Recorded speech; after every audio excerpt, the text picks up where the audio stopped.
There was a backstage argument on Raw over last-minute creative changes. Plus, a Raw star will challenge for an NXT title next week. And we have an update on Carlito's rumoured WWE return. I spit in the face of people who don't want to be news. It's not nice when you fall out with your work colleagues. No. Is it, Jack? No, it's not, Tom, but we won't talk about that on this video. PW Insider are reporting that there was an argument backstage following Monday Night Raw, which involved members of the main event match. For those who didn't see Raw, the main event was a six-man tag. You had on the babyface side of things, Seth Rollins, Kevin Owens, and Sami Zayn. On the heel side of things, the three members of the Judgment Day, the three male members of the Judgment Day, Finn Balor, Damian Priest, and little Dominic Mysterio. Little dum-dum.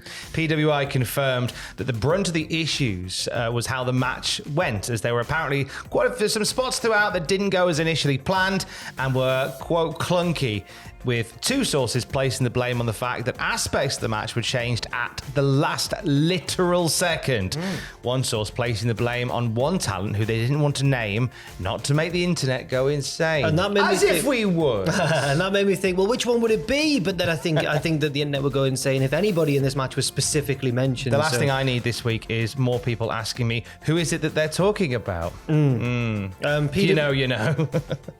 I don't, I'm confused. PW Insider have offered an update though since this, saying it was apparently simply a difference of opinion that ended up exacerbated by last minute changes made in the main event plans. That same source said that almost to the second ring entrances were happening, there was a reworking of plans going on, and then when things didn't go smoothly in the ring, it made people basically go, I told you won't get... Oh! Can't believe it. Got a bit angry, didn't they? Now, they felt the changes may have led to a domino effect of things not being as smooth as they would have been inside the ring. The source the PW Insider spoke to was, however, playing down the significance of this argument on a longer term scale, saying that their belief was this wasn't going to be an issue that continued to cause strife down the line. Apparently, with the company's business on fire, everyone's especially sensitive to making sure they do their part to keep it going, and there's going to lead to the butting of heads over the right course of action for a segment or match at times, especially with so many hot acts going on at the same time. Now, Fightful Select have added to this, saying sources close to the situation say there was a talk that there was more of a difference of opinion than anything else. We're told that Kevin Owens, who left almost immediately from the show, he was meant to anyway. He had prior obligations. Seth Rollins got cracked pretty hard during the match, but we haven't heard anything else out of the ordinary aside from frustration over how the match went. This is something that is, on the whole, been indicative of WWE as of late. Not arguments backstage, but more those last-minute creeping creative changes that throw you off. And I get it. Like, imagine if you're just heading out to the match and suddenly somebody's going, "Oh, by the way, we're going to do this now." Do you think that they really wanted to shout at Vince, but they can't, so they shouted at each other instead? I think maybe that's what it is. We don't know if those changes necessarily yet were caused by Vince, but as Tom mentions, like, that has been a theme of late, Vince popping up here and there, messing everything up and then skipping off into the night.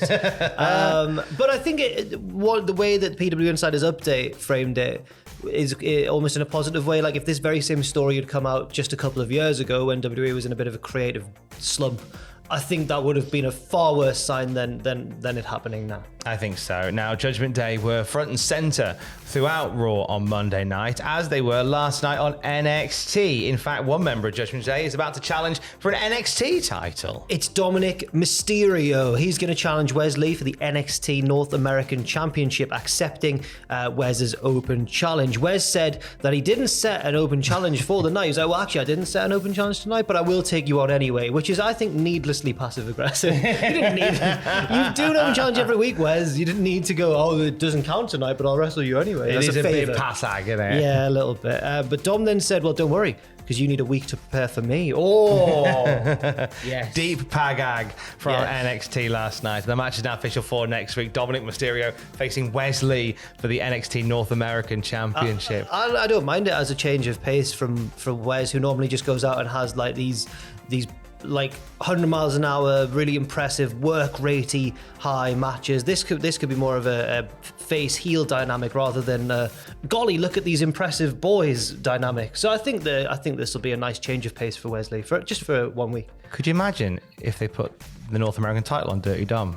I mean, I would love it, but I can't. I think that Wes has bigger fish to fry, and that fish is Mustafa Ali. He is quite the fish. Yeah. Also next week on NXT, Tony D'Angelo's coming home. Everyone rest easy. Yes. Last week we were left on a cliffhanger. It looked like Joe Coffey was going to ensure that Tony D was in jail forever.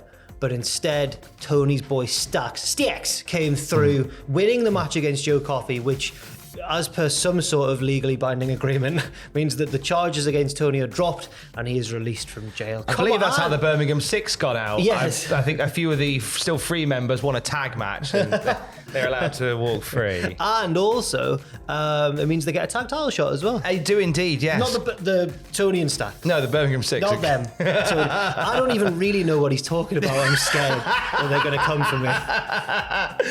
So now that'll be. But I'm looking forward to the homecoming for Tony next week. Yeah. Nice little party. But could there be betrayal? Because we Don't be silly. Well, the theme of this story has been that Stacks might be getting ambitions above his station. He might want to take over the family. And I've seen The Godfather 1, but I haven't seen 2. I need to watch 2 before next week so I know what's going to happen. You'll love the bit with the shark. It's amazing. Now, now looking beyond next week, the NXT putting on another WWE Network special in Great American Bash, which is happening at the end of the month from Cedar Park, Texas. Already a main event set for that one. Bron Breakker was defeated last night by Ilya Dragunov. That means that Dragunov gets the title shot against Carmelo Hayes for the NXT title. You said something quite interesting upstairs. Well, that was based on some interesting theories that you have been coming out with. Look as at us well. both being interesting boys. Basically, the vibe in the office is very much, and I'm sure that a lot of people are already jumping to this conclusion as well, is that Ilya Dragunov might somehow become involved with Imperium up on the main roster. And if he loses this title shot against Hayes, then maybe that could signify that he's going to jump up then. We don't know yet. To be fair, the vibe's a bit strange in the office because Aiden and Fraser are both on holiday and Jack Atkins is back in Liverpool. So it's just us two bringing the vibe. It's very sad. You know what? It's good. We can do it. We can do it if we be in queue it. We can do it. Ross is going on holiday as well. He's going on a stag, isn't he? Oh, has he gone as well? Yeah. I wonder where he was. Not sure exactly when he's back, but I hope he survives. I hope he does as well. It'll also, by the way, the Great American Bash. It's not his stag. I've made it sound like it's his stag. No, he's riding a stag. Yes. Sorry, carry on. The Great American Bash. So Great American Bash from Cedar Park in Texas. We'll also see Wes Lee, hopefully defending the North American title against Mustafa Ali. Should he get past Dirty Dom? Oh yeah, I've just thought what sort of implications could it have if Dom wins. I think though that Wes is the favourite. I think Wes is probably going to take the title into that match with Ali, and then who knows what's going to happen? Who knows what's going to happen when it comes to Carlito? Oh, that's What's because the story here. PW Insider are saying, as they previously reported, WWE has targeted the week of the 7th of July for Carlito's... What? That's already gone. That's this week. Hang on. So they earlier... So what happened was PW Insider said, targeted. he'll be back on the 7th of July. And then he wasn't. So, pourquoi? Because he was not backstage at MSG for SmackDown. Company sources have confirmed that he did travel to the Northeast for the company that weekend, but a long-time PW Insider Elite subscriber told them today that they saw Carlito waiting for a flight from Pittsburgh on Sunday, and WWE's medical program is headquartered in Pittsburgh. So that could be a clue as to why we haven't seen him yet. Maybe he's getting checked out. Maybe it's just some kind of physical before he steps back into action. We don't quite know. There is, however, another potential theory for this delay. Yeah, one source noted that Carlito's return for SmackDown that was planned was scrapped because it would have been lost in the wake of the Bloodline. That's from one WWE source to PW Insider.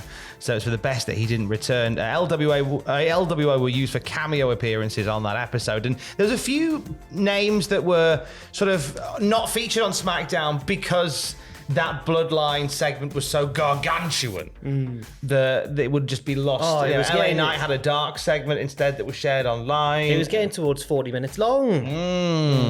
It was historical. And it was. We will talk about it on the YouTube channel a little later on today. Oh, that's very interesting. Are you on Twitch today? Are you twitching today? Yeah, I'll be on Twitch with Owen, twitch.tv/Cultaholic from 6 p.m. UK time. Myself and Owen up the fabes. Just the season's rolling on. Seasons beatings from Cultaholic FC. That's right. At twitch.tv/Cultaholic. And for the latest wrestling news throughout the day, you can check out cultaholic.com. Stay safe. Love you. Bye.